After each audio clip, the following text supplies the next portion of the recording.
राधे राधे दोस्तों, शिव पुराण के पहले के अध्यायों को सुनने के लिए कृपया डिस्क्रिप्शन में दिए गए लिंक पर क्लिक करें। आइए आज सुनते हैं अध्याय 5।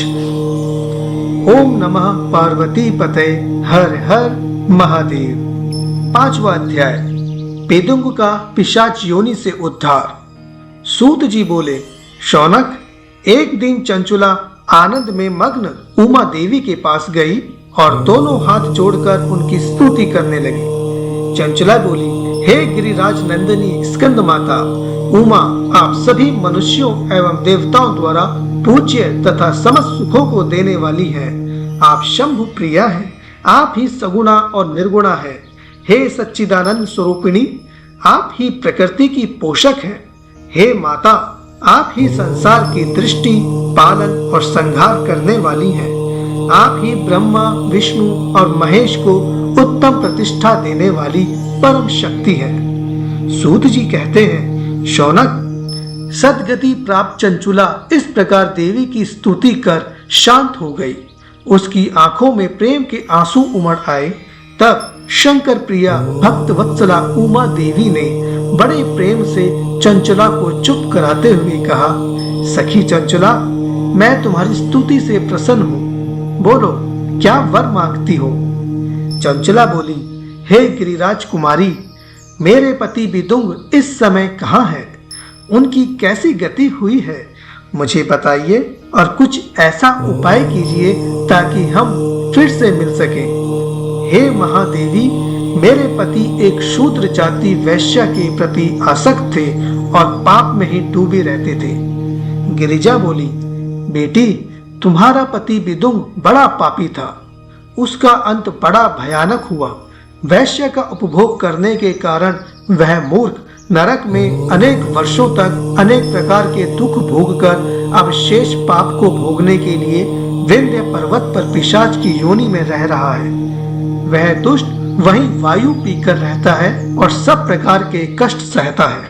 सूत जी कहते हैं, शौनक, गौरी देवी की यह बात सुनकर चंचुला अत्यंत दुखी हो गई। फिर मन को किसी तरह स्थिर करते हुए दुखी हृदय से माँ गौरी से उसने एक बार फिर पूछा, हे महादेवी, मुझ पर कृपा कीजिए और मेरे पापी पति का अब उद्धार कर दीजिए। कृपया करके मुझे वह उपाय बताइए जिससे मेरे पति को उत्तम गति प्राप्त हो सके। गौरी देवी ने कहा, यदि तुम्हारा पति बिदुंग शिव पुराण की पुण्यमयी उत्तम कथा सुने तो वह इस दुर्गति को पार करके उत्तम गति का भागी हो सकता है। अमृत के समान मधुर गौरी देवी का यह वचन सुनकर चंचुला ने दोनों हाथ जोड़कर मस्तक झुकाकर उन्हें बारंबार प्रणाम किया तथा प्रार्थना की कि मेरे पति को शिव पुराण सुनाने की व्यवस्था कीजिए। ब्राह्मण पत्नी चंचुला के बार बार प्रार्थना करने पर शिव प्रिया गौरी देवी ने भगवान शिव की महिमा का गान करने वाले गंधर्वराज तुम्बुरो को बुलाकर कहा, तुम्बुरो, तुम्हारी भगवान शिव में प्रीति है। तुम मेरे मन की सभी बातें जानकर मेरे कार्य को सिद्ध करते हो। तुम मेरे इस सखी के साथ विंध्य पर जाओ। वहां एक महाघोर और भयंकर पिशाच रहता है। पूर्व जन्म में वह पिशाच बिदुंग नामक ब्राह्मण मेरी इस सखी चंचुला का पति था। वह वैश्यगामी हो गया था। उसने स्नान संध्या आदि नित्य कर्म छोड़कर क्रोध के कारण उसकी बुद्धि भ्रष्ट हो गई थी। दुर्जनों से उसकी मित्रता तथा सज्जनों से द्वेष बढ़ गया था। वह अस्त्र शस्त्र से हिंसा करता, लोगों को सताता और उनके घरों में आग लगा देता था। चांडालों से दोस्ती करता व रोज वैश्य के पास जाता था। पत्नी को त्याग कर दुष्ट लोगों से दोस्ती कर उन्हीं के संपर्क में रहता था।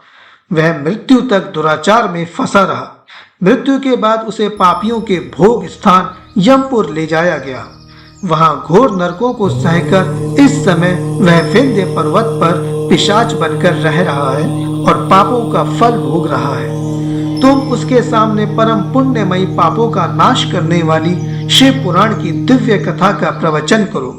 इस कथा को सुनने से उसके हृदय सभी पापों से मुक्त होकर शुद्ध हो जाएंगे और वह प्रेत योनि से मुक्त हो जाएगा। दुर्गति से मुक्त होने पर उस विदुंग नामक पिशाच को विमान पर बिठाकर तुम भगवान शिव के पास ले आना।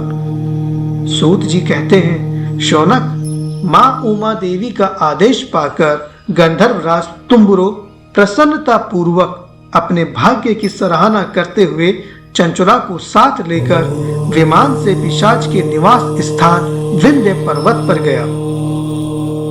वहां पहुंचकर उसने उस विकराल आकृति वाले पिशाच को देखा। उसका शरीर विशाल था, उसकी थोड़ी बड़ी थी। वह कभी हंसता, कभी रोता और कभी उछलता था। महाबली तुम्बुरो ने विदुंग नामक पिशाच को पाशों से बांध लिया। उसके पश्चात तुम्बुरो ने शिव पुराण की कथा बांचने के लिए स्थान तलाश कर मंडप की रचना की। शीघ्र ही इस बात का पता लोगों को चल गया कि एक पिशाच के उद्धार हेतु देवी पार्वती की आज्ञा से तुम्बुरो शिव पुराण की अमृत कथा सुनाने विंध्य पर्वत पर आया है। उस कथा को सुनने के लोभ से बहुत से देवर्षि वहां पहुंच गए। सभी को आदर पूर्वक स्थान दिया गया। पिशाच विदुंग को पाशों में बांधकर आसन पर बिठाया गया और तब तुम्बुरो ने परम उत्तम शिव पुराण की अमृत कथा का गान शुरू किया। उसने पहले विद्वेश्वर संहिता से लेकर 7वीं वायु संहिता तक शिव पुराण की कथा का स्पष्ट वर्णन किया। 7 संहिताओं सहित शिव पुराण को सुनकर सभी श्रोता कृतार्थ हो गए। परम पुण्यमय शिव पुराण को सुनकर पिशाच सभी पापों से मुक्त हो गया और उसने पिशाच शरीर का त्याग कर दिया। शीघ्र ही उसका रूप दिव्य हो गया। उसका शरीर गौर वर्ण का हो गया।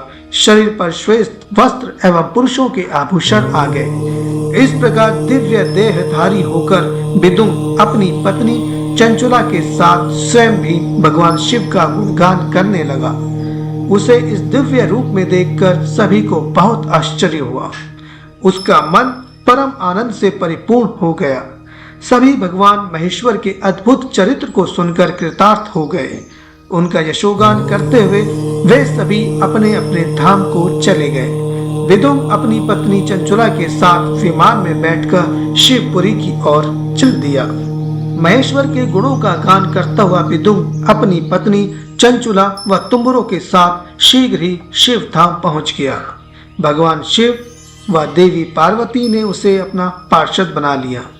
दोनों पति पत्नी सुखपूर्वक भगवान महेश्वर एवं देवी गौरी के श्री चरणों में अविचल निवास पाकर धन्य हो गए।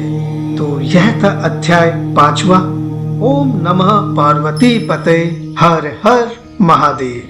आशा करता हूँ कि शिव पुराण के यह अध्याय आपको पसंद आ रहे होंगे। अगर आपको यह अध्याय पसंद आ रहे हैं तो कृपया इन्हें लाइक एंड शेयर करके और भी अधिक भक्तों तक इन्हें पहुंचाने का कष्ट करें। धन्यवाद। राधे राधे। आगे मिलते हैं 6ठे अध्याय में शिव पुराण के श्रवण की विधि के साथ। राधे राधे।